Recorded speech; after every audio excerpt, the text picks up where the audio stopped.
Hoje, 24 de maio, faz um mês que Sérgio Moro deixou o Ministério da Justiça e Segurança Pública. Saiu do governo Bolsonaro acusando o presidente de tentar interferir politicamente nas investigações da Polícia Federal. Começou então uma tempestade política no pior momento para o país, enquanto milhares de brasileiros enterravam seus mortos na pandemia de Covid-19. Situação que ficou ainda mais desesperadora ao longo desses 30 dias.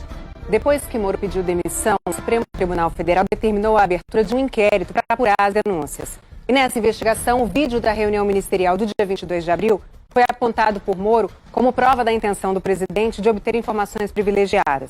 O vídeo divulgado esta semana mostra também o Sérgio Moro praticamente mudo, de braços cruzados, diante do festival de xingamentos e desrespeito a autoridades e instituições. Hoje de manhã eu entrevistei o ex-ministro e perguntei sobre essa atitude dele na reunião. Ele falou sobre os 16 meses em que integrou o governo Bolsonaro. Moro disse que o presidente não se empenhou no combate à corrupção. Criticou a aproximação do governo com políticos do Centrão e disse que saiu para não trair seus princípios. Obrigada por aceitar o nosso convite. Tudo bem, Poliana. É um prazer aí estar falando com o Fantástico, com a imprensa. Com 22 anos de experiência na magistratura, na avaliação do senhor, o presidente cometeu crime? Veja, eu quando deixei o governo, eu fiz aquele pronunciamento e depois prestei um depoimento, eu deixei muito claro que nunca foi minha intenção prejudicar o governo de qualquer maneira. O que aconteceu, minha avaliação, uma interferência política do presidente da República na Polícia Federal, tanto na direção-geral como também na Superintendência do Rio de Janeiro. Entendi, pela relevância do assunto, que era a minha obrigação revelar, né, a verdade por trás da minha saída. Cabe agora às instituições, né, o PGR, a Polícia Federal e a próprio Supremo Tribunal Federal fazer a avaliação sobre esses fatos. Né. Na minha parte não cabe eu emitir uma opinião específica a esse respeito. 2 dias antes do senhor pedir demissão, o senhor participou de uma reunião ministerial no dia 22 de abril. Essa reunião, a defesa do senhor incluiu como prova no inquérito. Esse vídeo dessa reunião foi divulgado, inclusive, na sexta-feira agora. Horas antes dessa reunião, o presidente Bolsonaro mandou uma mensagem para o senhor que eu vou ler aqui agora. Moro, Aleixo sai essa semana, está decidido. Você pode dizer apenas a forma, a pedido ou ex officio. Aleixo era o então diretor-geral da Polícia Federal, nomeado pelo senhor. O senhor respondeu para o presidente que precisava conversar pessoalmente com ele, presidente, sobre o assunto. Como é que foi? O senhor teve essa conversa, tentou fazer com que o presidente mudasse de opinião? Ele mandou essas mensagens, de fato, né, no dia 22, dizendo, olha, vai trocar de qualquer jeito, você escolhe apenas a forma. Isso, né, demonstra que essa argumentação de que não havia interferência, desejo de interferência na Polícia Federal não é propriamente correto. Esse vídeo é mais um dos elementos de prova. Nós tivemos a reunião, né, no ministerial, no qual novamente ele externou essas situações de que ele iria intervir, né, porque os serviços de inteligência não funcionavam, ele precisava trocar e ele ali, me parece claro, até pelo gestual que ele realiza, que ele se refere a mim, ele fala à Polícia Federal. Agora, eu não ia discutir isso no âmbito de uma reunião ministerial, não é? Até porque ali o ambiente não era um ambiente muito favorável ao contraditório. Na reunião, como o senhor mesmo mencionou agora, o presidente faz uma reclamação muito contundente, inclusive diz um palavrão, para dizer que estava preocupado com a possibilidade de quererem prejudicar familiares e amigos dele. Mas é o tempo todo para me atingir mexendo com a minha família. Já tentei trocar gente da segurança nossa no Rio de Janeiro, oficialmente, e não consegui. Isso acabou. Eu não vou esperar minha família toda, de sacanagem, ou amigos meus, porque eu não posso trocar alguém da segurança na ponta da linha que pertence à estrutura nossa. Vai trocar. Se não puder trocar, troca o chefe dele. Pode trocar o chefe dele? Troca o ministro. Em outro momento, o presidente verbalizou para o senhor essa preocupação ao longo da sua gestão no Ministério da Justiça? Quem tem que dar essa explicação, quem tem que esclarecer o sentido dessas afirmações, a meu ver, é o Planalto e não o ex-ministro da Justiça. Veja, o presidente, ele externou publicamente diversas vezes as preocupações que ele tinha em relação aos filhos dele. Né? O que existe é todo um contexto que é a necessidade externada pelo presidente de colocar pessoas de confiança dele e uma insatisfação com serviços de inteligência que eram prestados pela PF. Agora, tem que ver o que ele entende exatamente com serviços de inteligência que para ele estavam insatisfatórios. Ao longo da reunião, ele mais de uma vez reclama do Serviço da Polícia Federal, da falta de informações, diz que não vai admitir que seja surpreendido por notícias e diz também que ele mantém um sistema particular de informações. Sistema de informações. O meu funciona. O meu particular funciona. Os outros que tem oficialmente desinforma. O senhor tinha conhecimento desse sistema e de como isso funcionava? Acho que tem que ser indagado aí ao presidente da República, né? O que ele quis dizer com esse serviço particular. O que me causou mais preocupação foi, me parece, o desejo de que os serviços de inteligência prestados por esse serviço particular fossem passados a ser prestados pelos serviços oficiais. Num dos momentos da reunião em que o presidente diz que vai interferir em todos os ministérios, ele olha para o senhor. E não dá para trabalhar assim, fica difícil. Por isso, vou interferir. E ponto final, pô. Eu queria entender se essa olhada que o presidente dá para o senhor, olhando para a esquerda, que é onde o senhor está, para o senhor confirma que a interferência seria na Polícia Federal e não uma mudança na segurança pessoal e familiar dele, como em algum momento isso foi dito. Eu acho que o vídeo ele fala por si. Quando ele olha na minha direção, isso evidencia de que ele estava tratando desse assunto, falando desse assunto da Polícia Federal. E nós temos que analisar os fatos que ocorreram anteriormente. Né? Ele não teve nenhuma dificuldade em alterar o serviço do GSI, inclusive do Rio de Janeiro. Ele promoveu até as pessoas envolvidas, sinal de que não havia nenhuma insatisfação. E os fatos posteriores? Os fatos posteriores são o quê? A mensagem que ele me manda na quinta de manhã, que ele fala mais um motivo para a troca, né, após enviar uma mensagem relativa ao inquérito no Supremo Tribunal Federal. E, por outro lado, o que acontece? Acontece a demissão do diretor Valeixo.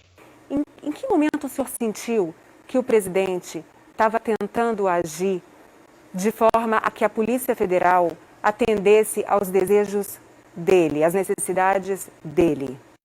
Eu tenho que entender, no fundo, essa questão da interferência na Polícia Federal, ela vem num contínuo, na qual eu ingressei no governo e até dei uma entrevista na época ao Fantástico, muito clara de que eu tinha um compromisso com o combate à corrupção, com o combate à criminalidade violenta, o combate ao crime organizado.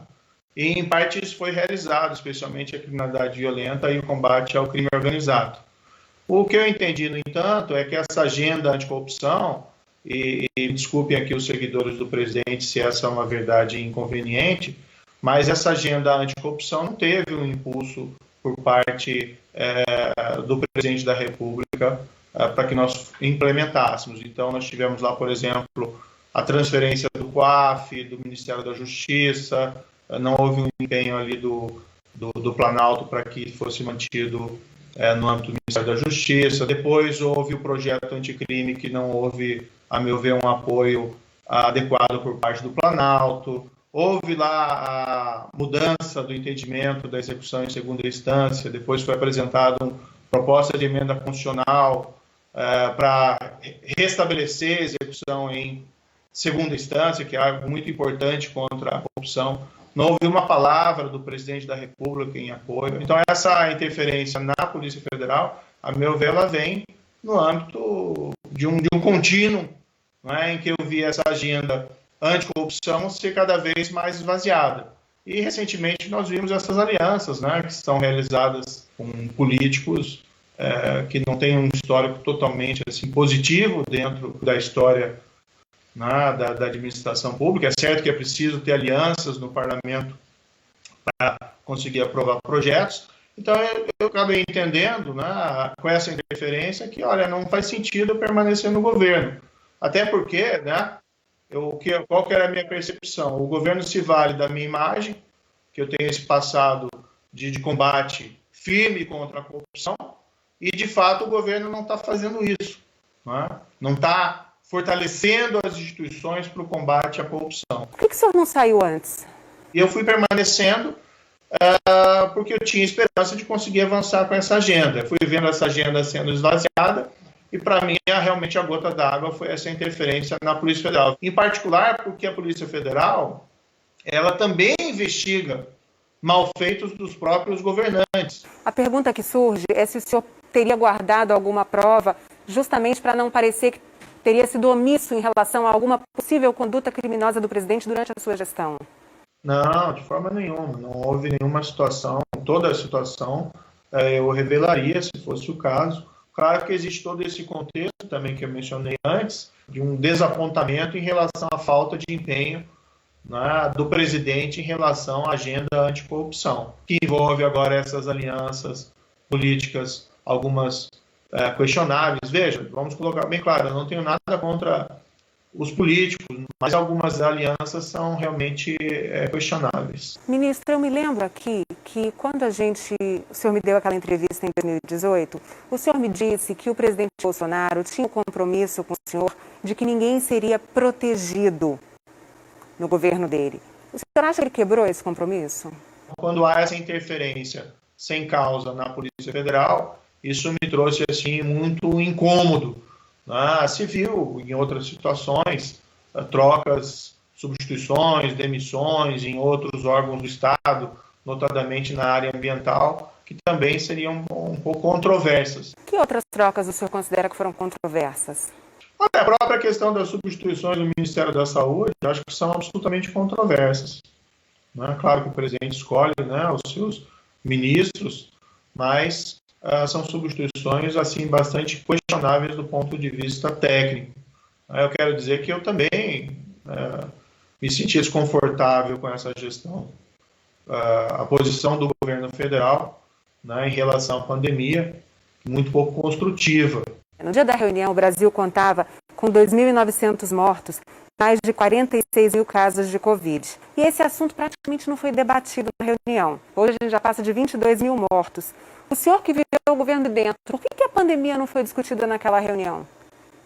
Essa é uma questão que deveria ser dirigida principalmente ao presidente da República. O presidente da República tem uma posição negacionista em relação à pandemia. Houve um debate também sobre a questão de prisão, no caso de infração, descumprimento de isolamento e de quarentena. Teve alguns episódios, que foram até noticiados, de algumas pessoas que foram presas por violação de isolamento de quarentena. E eu sempre externei, minha posição é que a prisão deve ser evitada ao máximo. Isso deve ser objeto de diálogo, deve ser objeto de convencimento. Mas existe uma possibilidade legal da prisão porque é um crime previsto, uma infração penal prevista no artigo 268 do Código Penal. O presidente Bolsonaro insultou ali na reunião prefeitos e governadores por justamente adotarem o isolamento. O senhor acha que esse assunto, a posição do senhor pró-isolamento, aumentou o clima de tensão, o choque entre o senhor e o presidente Bolsonaro? Dentro do governo, eu lembro de várias reuniões que participei, isso pode ser dito melhor pelo ministro Mandetta, e que foi alertado o risco de que houvesse essa escalada de mortes. E, no entanto, me parece que falta um planejamento geral por parte do governo federal em relação a essas questões. Agora, eu acho que a minha lealdade ao próprio presidente demanda que eu me posicione com a verdade, com o que eu penso, e não apenas concordando com a posição do presidente. Se for assim, não precisa do ministro, precisa de um papagaio. Em nenhuma circunstância se pode concordar com essa, vamos dizer assim, que o armamento sirva de alguma forma para que as pessoas possam se opor de forma armada contra medidas sanitárias. Mas foi justamente isso que o presidente Bolsonaro defendeu na reunião, que a população fosse armada, inclusive com o intuito de se rebelar contra governadores e prefeitos. E o senhor estava ali presente. Sim, mas veja, não há espaço ali dentro dessa reunião, isso me pareceu muito claro, não existe um espaço ali para o contraditório. No dia seguinte, saiu uma portaria assinada pelo senhor e pelo ministro da Defesa, aumentando a possibilidade do cidadão comprar munição de 200 cartuchos por mês para 550 por mês. Essa atitude do senhor foi resultado dessa pressão que o presidente fez na reunião? Certamente. Eu não queria também que isso fosse utilizado como um subterfúgio para desviar a questão da Polícia Federal, da interferência na Polícia Federal. O senhor achou que valia a pena a troca? Olha, isso veio um pedido do presidente e eu entendi naquele momento que não tinha condições de me opor a isso porque já existia essa querela envolvendo a Polícia Federal. Não foi a primeira reunião ministerial que o senhor participou. Elas tinham sempre aquele ambiente, aquele tom de xingamentos e ameaças que a gente viu no vídeo? Eventualmente, nessas reuniões, tinha algumas discussões veementes, né? O tom, no entanto, a meu ver, houve uma subida desse tom nos últimos meses. Ameaças, defesas de medidas ilegais. São questões aí que devem ser ditas por outros, a meu ver, né? É que o senhor ficou lá 1 ano e 4 meses, né, ministro? Bom, Verdade. durante essa reunião foram quase 2 horas. O senhor falou somente por 2 vezes. O senhor passou quase o tempo todo de braços cruzados, calado. Por quê? Quanto às questões relativas à interferência na Polícia Federal, eu tinha uma reunião com o presidente na quinta-feira, no dia seguinte. E, sinceramente, eu acho que esses assuntos eram mais apropriados de ser discutidos numa reunião entre eu e o presidente. Mas aí, durante a reunião, o ministro da Educação diz, por exemplo, eu, por mim, botava esses vagabundos na cadeia, começando pelo STF. O senhor, que já foi juiz, se calou. Por quê? Eu não sou presidente da reunião. É que pelo vídeo chama a atenção também a manifestação do ministro do Meio Ambiente, em que quer passar a boiada, aproveitando a mídia distraída com a questão da Covid. E chama a atenção o senhor quase todo o tempo na reunião calado e de braços cruzados. Por isso que eu pergunto da sua postura na reunião. Olha, eu não estava confortável naquela reunião, isso me parece muito claro. Eu me sentia incomodado e por vários aspectos. Ficar calado não é uma forma de se demitir? Veja, eu estou dentro do governo, né? Então eu tenho também algumas limitações do que eu posso externar publicamente, certo? E eu já tinha esse problema que vinha há tempos em relação à Polícia Federal. Nas imagens da reunião, a gente percebe que o senhor deixou a reunião antes que ela efetivamente terminasse. Por quê? Bem, eu estava bastante desconfortável e incomodado naquela reunião. Como eu já disse, eu não tinha muito espaço para contraditório. Eu acabei saindo, eu queria ter saído antes. Eu tinha também um compromisso agendado que me dava uma desculpa para poder sair antes que ela terminasse. Depois que Sérgio Moro saiu da reunião, o ministro da Economia, Paulo Guedes, defendeu a privatização do Banco do Brasil. E o presidente do Banco do Brasil, Rubem Novaes, chamou o Tribunal de Contas da União de usina do terror. O senhor não pode dizer que as atitudes do presidente Bolsonaro hoje são diferentes das que ele demonstrou ao longo da carreira dele parlamentar no Congresso, durante 28 anos. Se o senhor disse que o senhor não queria sujar a biografia do senhor, por que lá atrás o senhor aceitou o convite? Porque eu entendi que eu tinha uma missão importante a realizar. O senhor se arrepende? Não, de forma nenhuma. Eu fiz uma escolha muito clara e na época ela estava justificada e fiz uma escolha também muito clara e espero que as pessoas compreendam quando sair do governo. O senhor entrou no governo com muito apoio popular. Saiu e está aí tendo de encarar a ira de parte dos apoiadores do presidente Bolsonaro. Incomoda?